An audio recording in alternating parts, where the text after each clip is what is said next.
and all dear friends.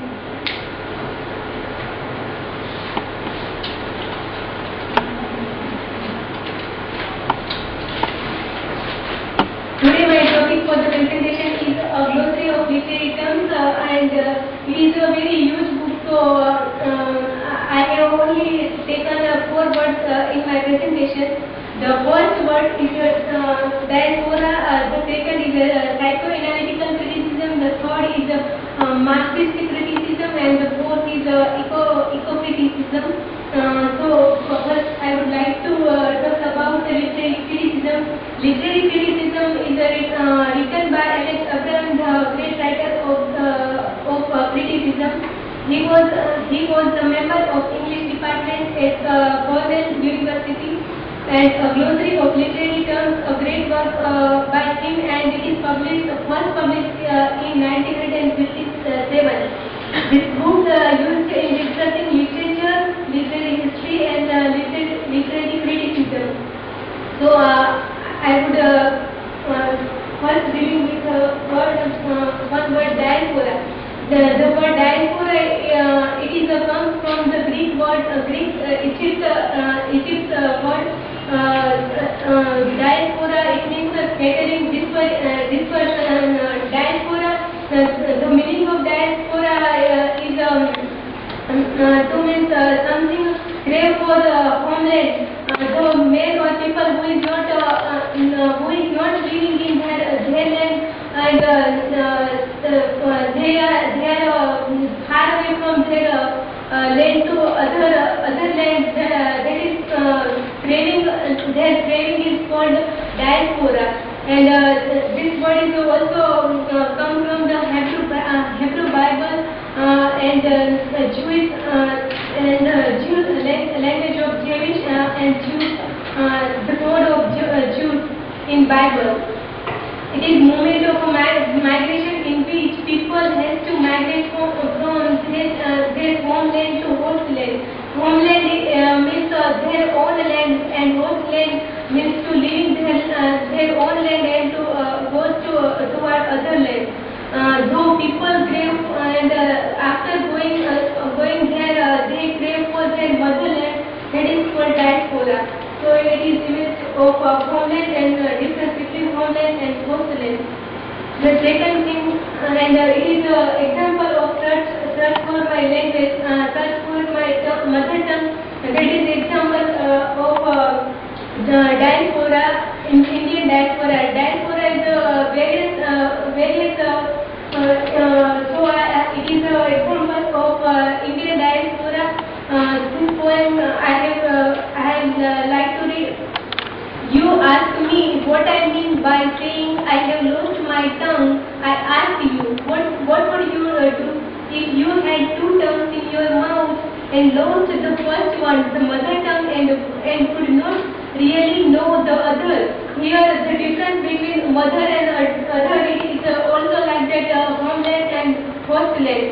The foreign tongue, you could not use them both together, even if you thought that way, and if you lived in a place you had to speak a foreign tongue. Your mother tongue would rot and die in your mouth until you had to speak it out. I thought I speak it out, but overnight while I dream, it grows back, a tongue of a shoot, grows longer, grows moist, grows stronger when it ties the other tongue in knots. The words open in my mouth, it pushes the other tongue aside. Every time I think I have forgotten, I think I have lost the mother tongue, it blossoms out of my mouth. It is this poem is an example of Indian diaspora, and the poet is Sujata Bhatt, craving for their mother land. And after I would like to give information about the psychoanalysis, the third term, the second term, psychoanalytical criticism.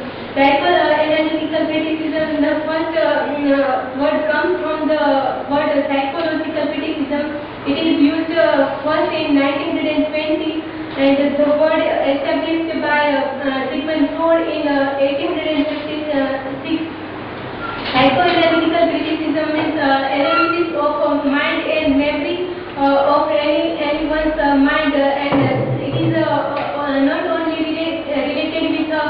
literary criticism, but it is also related with social, religious, and many some different things. Sigmund Freud gives this image of ego and super ego, and preconscious and unconscious mind about information. And Sigmund Freud gives a view about gigantic intellectual achievement and major cultural influence, and spawned a variety of laws, well-thought and offshoot.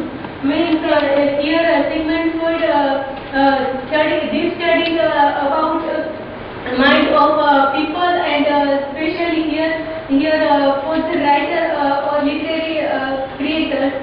And after I would like to base myself what Freudian psychoanalytical critics do. So I think that Freudian psychoanalytic critics doing the study of anyone's mind, and especially for the literary writers and critics.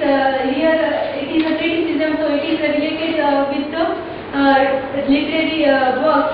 And Hamlet is the example of Freudian psychoanalytical criticism, because in Hamlet,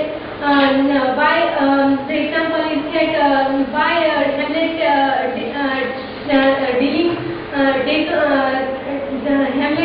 taken in revenge, taking delay in revenge. It is also an example of Freudian psychoanalytical criticism. And after the other term is Marxist criticism. Marxist criticism, the word comes from the Karl Marx. It is the first used by Karl Marx, and the other is a friend. Marxist criticism is first used by German philosopher Karl Marx and Friedrich Engels, were joint founder of this school of the thought. And the aim of Marxist criticism is, first is bring about a classless society, the second is means of production, the third is the distribution, and the fourth is exchange. There are the main aim of the Marxist criticism, and Karl Marx is related. He belongs to the very rich family, and his father is also rich, but his past is in the between common people. So he has much knowledge about the common life and common people. So he given the very huge information about common life and common people, and he tried to remove out all some problems of common people. Here we have a question that what Marxist critics do. And here Marxist critics do the study of the writers during the time of Karl Marx, and what type of writing in that time, and second thing is what type of writers in that age.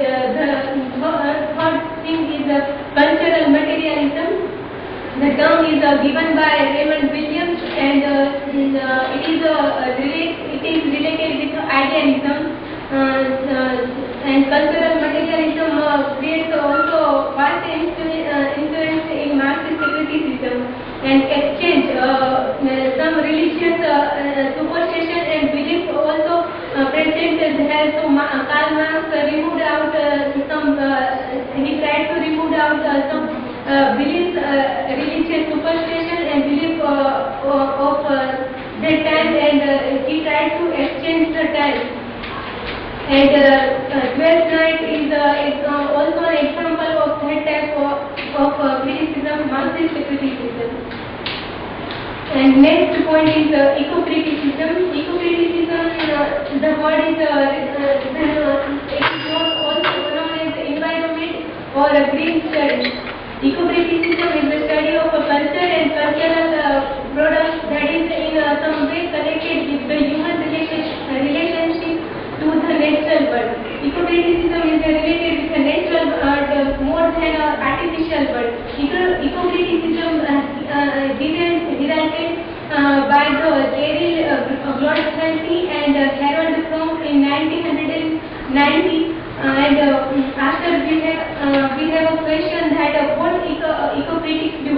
Eco-critics doing the study of natural world and reread the elements of nature like that Wordsworth and Thomas Hardy. Thomas Hardy also wrote about eco-criticism, and the other thing is that it is also used in the eco-criticism in essays, in travel writing, and some economics and social work also. And Thomas Hardy's poem "In Time of the Breaking of Nations" is also an example of eco-criticism. So all some point of view from human side.